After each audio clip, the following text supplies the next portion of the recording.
What is up, guys? BK Voiceover here. Welcome to my latest video. Today we are going to be doing a quick draft recap of Seattle's 2023 NFL draft that they just had over the weekend. We're going to go player by player. I'll give a brief explanation, my grade on how I view each player, and what I think about the picks in general. So yeah, I'm very excited to dive into this. As always, if you like the content, you want to see more Seahawks content down the road, be sure to hit the like button and subscribe to the channel to see more, and hit the bell icon to be notified whenever I post. So without further ado, we will go ahead and get started. I'm going to make this real quick. So Seattle came out of this draft with 10 players. They ended up having 2 first-round picks, 2 second-round picks. They did have a third-round pick, but they did a trade with the Denver Broncos to move back to the 4th round, but also pick up a 3rd-round pick in next year's draft, which I think is a steal, man. We had 2 4th rounders, 2 5th rounders, a 6th rounder, and a 7th round pick. With our 1st round pick, number 5 overall, we took cornerback Devin Witherspoon out of Illinois. With pick 20, we took wide receiver Jackson Smith-Njigba out of Ohio State. Pick 37, we took outside linebacker Derek Hall from Auburn. Pick 52, we took running back Zach Charbonnet out of UCLA. Pick 108, we took guard Anthony Bradford from LSU. Pick 123, we took nose tackle Cameron Young out of Mississippi State. Round 5, pick 151, we took defensive end Mike Morris out of Michigan. Pick 154, we took Olusegun Oluwatimi, center out of Michigan. Pick 198, we took safety Jarek Reed II out of New Mexico. And our final pick of the day in round 7, pick 237, we took a second running back Kenny McIntosh out of Georgia. So, first up on the docket, Devin Witherspoon. I gotta say, if you guys can go back and watch the live stream I did when the Devin Witherspoon pick came out, I was very surprised. I did not think that this was the way that they were going to be going with this pick at all. Pete Carroll never drafts corners this early. So the fact that Pete Carroll went out of his way, the earliest draft pick that Seattle has spent on corner before this was on Shaquille Griffin back in 2017. They spent pick number 90 on him. So the fact that Pete Carroll came up here and they took Devin Witherspoon with the 5th overall pick is telling me that they are absolutely enamored with this guy. Very happy with this guy. He was the cornerstone of that deadly Illinois defense last year. He's a little undersized. He's hair under 6 foot, a little like 180 pounds. Not the length that you usually see in like a Seahawks corner. But he is a bruiser. He is a football player. He is going to make you pay every single time you have a ball thrown your way. He's aggressive. Like I said, he's a football player at his core. I think this is exactly the kind of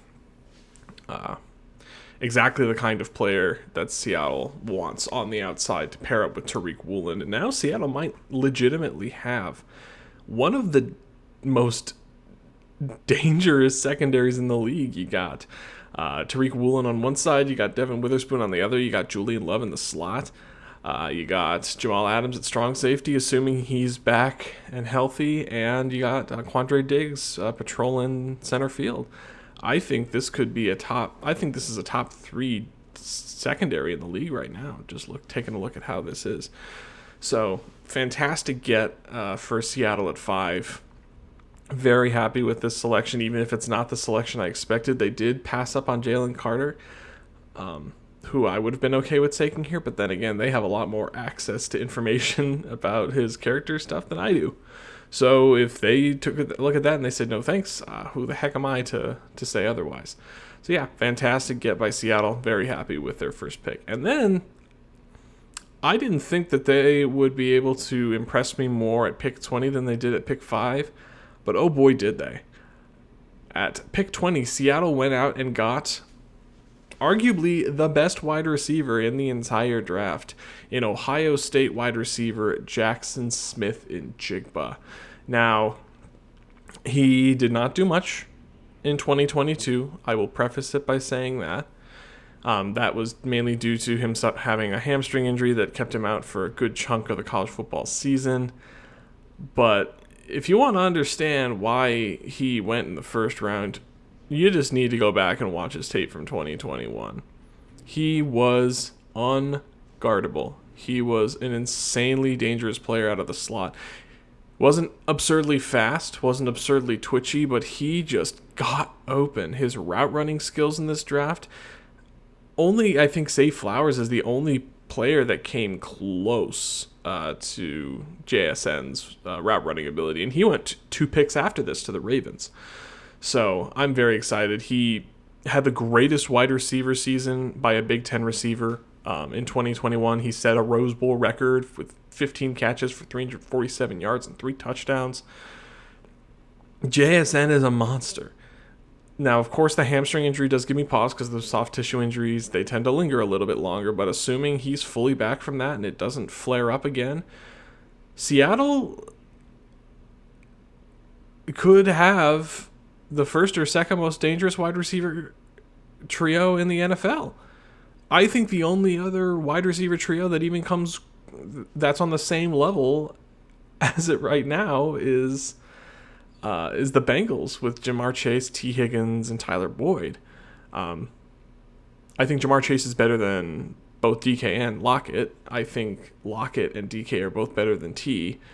And I think that JSN is way better than Tyler Boyd or T. But I think this makes another weapon for Geno Smith. I think this definitely fixes Seattle's wide receiver 3 problem. And in a couple of years, if and when Tyler Lockett is no longer with the team anymore, JSN is your replacement right there. He's not the same kind of player as Lockett, but you at least have a transition plan for if and when Tyler Lockett ends up hanging it up. So, fantastic pickup. This selection, the Devin Witherspoon selection, I gave an A. A pluses are an A is a really good grade. An A plus though, I only give A pluses to picks that are not only great picks but are like steals, and that's why I'm giving the JSN selection an A as well.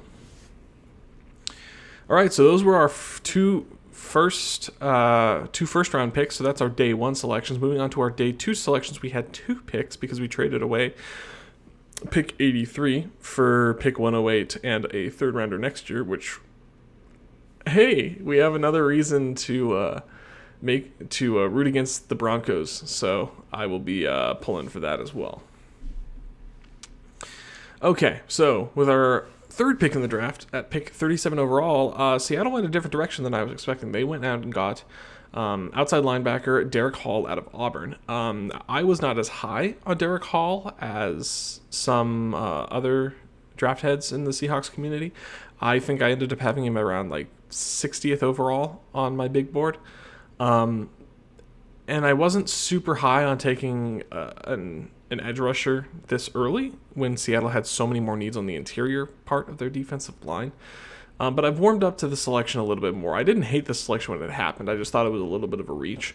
But Derek Hall for Auburn is just a field general. He is a leader of that Auburn defense. I think he was the captain of the defense as well. And he's just got such an amazing story, man. I watched there's an NFL 360 clip of him just talking about his story and all the stuff that he gives back to the community that he grew up in, and it's just amazing. This is just an amazing football. He is tenacious. He is aggressive. He's good at setting the edge. A little raw as a pass rusher. He relies more on his athleticism than a lot of other players do, and unfortunately that he needs to improve his technique for sure. But I think that this could be a good selection depending on what Seattle wants to do with Darrell Taylor, because I mean we have Uchenna Nwosu, who's going to be one of your starters, but he's a free agent after the season. Darrell Taylor is one of your starters, but he'll be a restricted free agent after the season. Alton Robinson, or Boye Mafe, was really coming into his own towards the end of the season last year, so he'll be here for a few more years. Alton Robinson is going into the final year of his rookie deal, and there's some concerns that knee injury is pretty significant still. So I think edge rusher was more of a need than people thought. But now I think that we are pretty set for the rest of for this season as far as the edge rusher position goes. Uchenna Nwosu, I would be shocked if he does not get an extension before the start of the season. I think Seattle would be stupid not to give him an extension. Granted, it could also be the case that he wants to bet on himself in free agency. And think like, oh, well, I could make more in free agency, so I'm just going to play out my contract. I'm like, if that's the case, then so be it. Edge rusher will be a big need again next year. So your outside edge rusher position right now is Uchenna Nwosu and Darrell Taylor, with Derek Hall, Boye Mafe, Alton Robinson, and Tyreek Smith. Hopefully Tyreek Smith is able to come back from that injury and we get to see a little bit of him this year. But again, if you've got hip issues this early in your career, that's kind of concerning. So I don't know if Tyreek Smith will be anything. All right, but no, I like this pick. It was a bit of a reach in my mind at a position that I didn't think was massive, that we didn't need to go after early, just because it's such a deep edge rusher class. But I think it's fine. I give this pick a B. I think I give this pick a B. All right, moving on to my least favorite pick in the draft, and it's not because of the player. I think Zach Charbonnet was my third best running back in the draft, behind Bijan Robinson and Jahmyr Gibbs. He went about where I expected him to go. I think I had him. He was like number 58 on my big board, on my overall big board. So again, it's not a reach or anything. This is about where I expected him to go. It's just it's the selection of a running back in the second round when you have Kenneth Walker starting, and the optics that this makes. Because I can tell you who's not happy with this selection, and it is Kenneth Walker. And if you don't think that he is going to, that Zach Charbonnet is going to eat into his carries early on, you're kidding yourself. This is probably going to be like a 60-40 split between K9 and Zach Charbonnet. However, I am happy because Zach Charbonnet is the type of running back that Kenneth Walker's not. Kenneth Walker is very twitchy. He's a home run hitter. He is a bit smaller. He'll keep punching the legs, but if he gets stood up at the line, it's very hard for him to get that couple of extra yards. Zach Charbonnet, that's not an issue. Zach Charbonnet, much bigger frame, 6'1", 220 pounds, very Chris Carson-esque. He is a tackle breaking machine. He does a fantastic job as a receiver as well, which Kenneth Walker is very much not a receiving back. So, again, I think this is a great selection, or not a great selection. I think it's a good selection because we did need a running back in this draft. That was made apparent when Rashad Penny and Travis Homer both left in free agency. So, again, definitely feels a need. I wouldn't have addressed running back this early, especially when you could have got Roshan Johnson in the 4th round, because he went at 115. You could have got him at 108, and you could have gotten basically the same type of runner as Zach Charbonnet without the receiving upside. But that's just my opinion. Either way, Zach Charbonnet blew the Pac-12 to pieces. He was definitely one of the best runners in all the Pac-12 last year. And I think he fills a position of need on this team, even if I don't think we should have addressed it this early. But that's on me. I think he's still going to make an impact. I think he's going to make this offense even more dangerous than it already is. So yeah, solid pickup in the second round. I give it a C+. It's a fine pick. I would not have addressed it this early. So C+. All right, that was our last pick on day 2. So we had 6 picks here on day 3, and we used that to go and address the trenches. We used our first 4 picks on day 3 to go and address the trenches on both sides of the ball. And the first pick to do that was pick 108, the pick we got after we traded back with the Broncos. We got guard Anthony Bradford out of LSU. Dude is a mauler in the run game. He is a fantastic run blocker. I didn't think that he would be super high on Seattle's board just because he's a bigger guy. He's 6'5", 345. I was concerned that he would not be a fantastic mover, which is very important in Anthony Dickerson's own running scheme. So, and I also expected Anthony Bradford to be a later round pick, but keeping an eye on the draft, there was a massive run on interior offensive linemen here at the start. Players that I thought were like, oh, they're 6th, 7th, maybe even UDFAs, if they're lucky, were going like back to back to back to back to back. So I think this is where you had to get him, and I think this is a good pick because I really like Anthony Bradford. Because even though he is a very massive human being with who's great run blocker, he's actually a much better mover. His agility scores were a lot better than I expected. And he's actually, you watch the tape again, he's not just a phone booth. He's not like an Osiris Torrance where he just can't get to the second level very effectively. Bradford, I thought, was a stud in the film that I had the opportunity to watch him in. So a great opportunity for him. He could potentially even unseat Phil Haynes for the starting right guard spot, which would be interesting. Main downside for Bradford is he sucks in pass protection. Like, he's just bad in pass protection, which was kind of, which is an upgrade over Gabe Jackson last year because Gabe Jackson couldn't do either of them.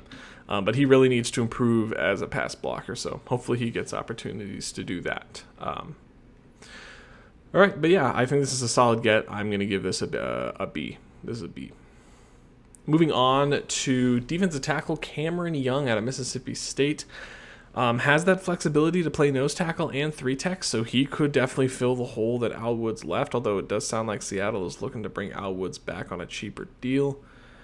So we'll see if that ends up happening. I don't know if it actually will. But no, Cameron Young, very fantastic player from Mississippi State. He is a 90s style player. He is a run stuffer. He is purely a run stuffer. If you're expecting him to get interior pass rush, you're going to be sorely disappointed. But that's okay because what we really needed to do is shore up our run defense, and Cameron Young is a fantastic piece to go and do that. I didn't expect him to go this high. To be perfectly honest, I figured you could have got him a couple rounds down, but unfortunately, this is a kind of pick that Seattle was forced to make this pick because they refused to address it earlier. So they couldn't leave. They had to get this guy because they didn't really have a choice.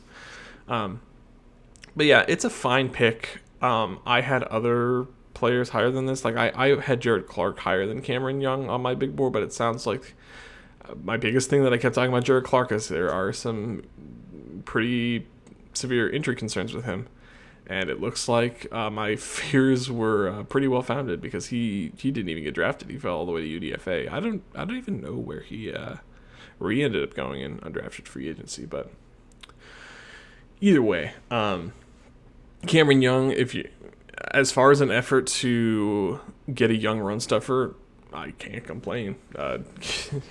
He does that. He's very good at that. So yeah, I give this a B minus. Next up, round 5, pick 151, we took defensive end Mike Morris out of Michigan. Now, this is a guy who I know Seattle was interested in. They talked to him quite a bit at the combine. They brought him in for visits, and I kind of figured that they were interested in him. But then he proceeded to just have a not very great combine. He slimmed down. He played at 290. This past season at Michigan, slimmed down to 275, and he was still super slow. Not very twitchy or anything like that. It slimmed down to probably just play more of an edge rusher role, and then Seattle's like, no, don't do that. Get your weight back up to 295, and you're going to be playing 3-4 defensive end for us. And it sounds like he was able to do that, so I think that's why they went and selected him. Before the combine, I had a solid third round grade on Mike Morris, a late third round grade. After the combine, he just plummeted. 5th round is about where I expected him to go, so this makes a ton of sense. Did have 9 sacks this past season with Michigan. One of the concerns I have is his effort is very much like a light switch. It's either on or it's off, like entirely. So hopefully he gets some experience. We did bring in that new pass rush specialist to be one of our coaches, so hopefully he'll be able to get the most out of Mike Morris. But either way, I think this is a good pick. Does fill a need. He'll be Draymond Jones' backup, so I think this is a good pick. I'll give it a B+. And then finally, after I have been screaming for months that Seattle needs to draft a center, they finally went out and did it. They did the dirty. They actually went out and made the pick they had to. And they got Olusegun Oluwatimi, center from Michigan. Now, getting him in the 5th round is fantastic value. I had a late 3rd, early 4th round grade on Olu. We did sign Evan Brown. Evan Brown is a good center. He was a good center in the opportunities he had to play for the Browns. But again, he's on a 1-year deal. It's a cheap 1-year deal. So if he plays great this year, he'll probably be gone. And if he plays bad, Olu can replace him. If he plays amazing and prices himself out of Seattle next year, you've got his replacement right there. I think Olusegun, while he's not the most the best center in this draft by even a close margin, he is very solid. He's very consistent. You know what you're getting on every snap. He has tiny hands, but he's very consistent getting the ball off, and he's much more mobile than somebody like a John Michael Schmitz is. He's great at getting to the second level. And he can solo block pretty well. So I think that this is a fantastic get.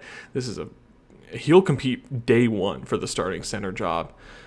It'll be interesting to see if he gets it. I think this is a fantastic get. This gets an A for me. All right, now moving on to round 6. We had one selection in the 6th round, and it was a player that I don't blame you if you had never heard of this guy before, because up until a month before the draft, when I heard about he was visiting with the Seahawks, I had no idea who this guy was either. Safety Jarek Reed II out of New Mexico. Day one, he's going to come in. He's going to be a key special teamer, I think. The main concern about him is his size. Didn't have any D1 offers, so I think he went the JUCO route and ended up playing with the New Mexico Lobos. Good in coverage, but I think he'll primarily be a special teamer. I think he'll try and fill the hole that Ryan Neal had. I think that, honestly, maybe their meeting they had with Jarek Reed was the reason they felt okay with letting Ryan Neal walk. Although they are nowhere near the same type of player. Ryan Neal is not the same, and Jarek Reed are nowhere near the same kind of player. So yeah, I don't think Jarek Reed will get on the field very much, except as on special teams plays, on punt and kick returns. But I think that it's a solid get around 6. I mean, when you get to like round 6 and 7, there's no such thing as a reach. It's just you take the guys that you like. So it's fine. I'll give this a B. This is a B grade. And our final pick of the day, dude that went into a total free fall after a not so impressive combine, was running back Kenny McIntosh out of Georgia. Now, if you were just going off the end of the season, I was expecting this guy to go more in like the 3rd, 4th round range. But his agility was very concerning at the combine. So I can understand kind of why he fell. But as far as like getting a great selection in round 7, a player that absolutely fills a need, because we need 2 running backs, and I don't really trust Seattle to do well with the guys that they pull off the street. Kenny McIntosh, very versatile. He's not very fast. He's really a 1-speed running back. He doesn't have a 2nd or 3rd gear like a Zach Charbonnet or a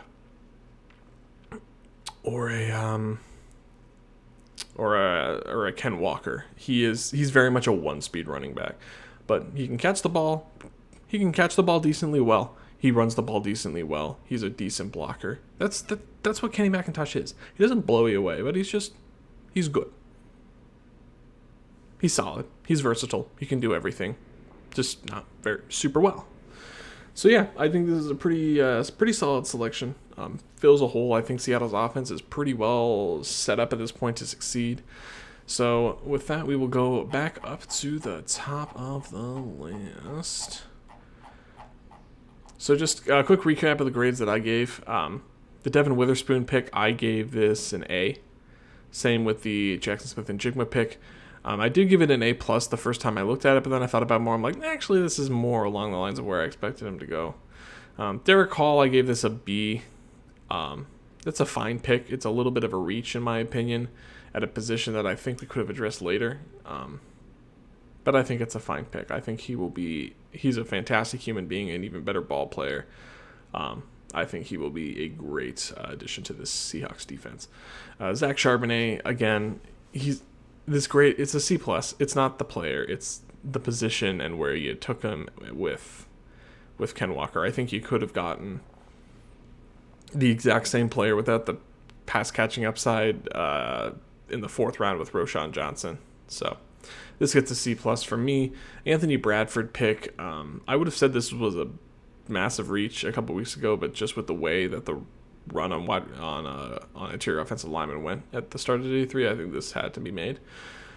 I give this a B. Cameron Young, I give this a B-. I thought there were better defensive linemen available, but you did fill a need.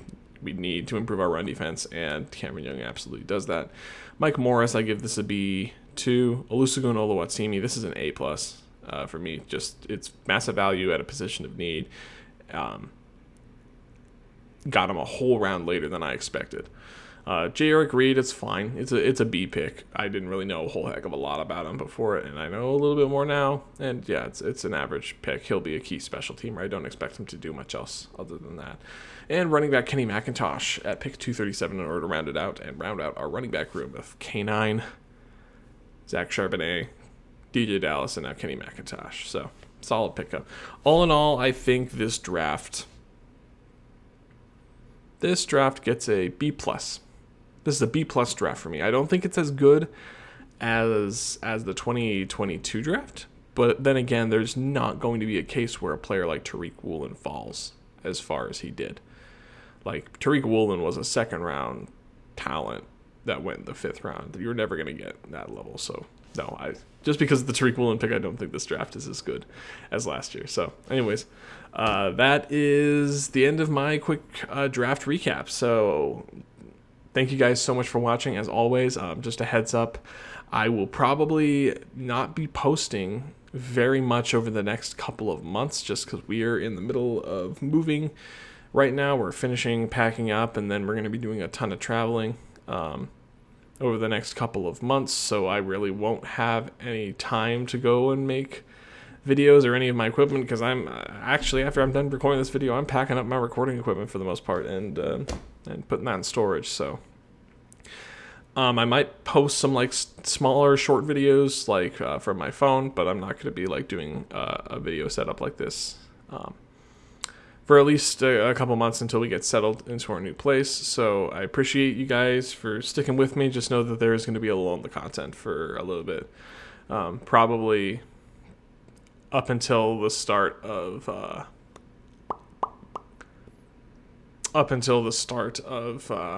preseason. So again, thank you guys so much for watching. I appreciate you guys as always.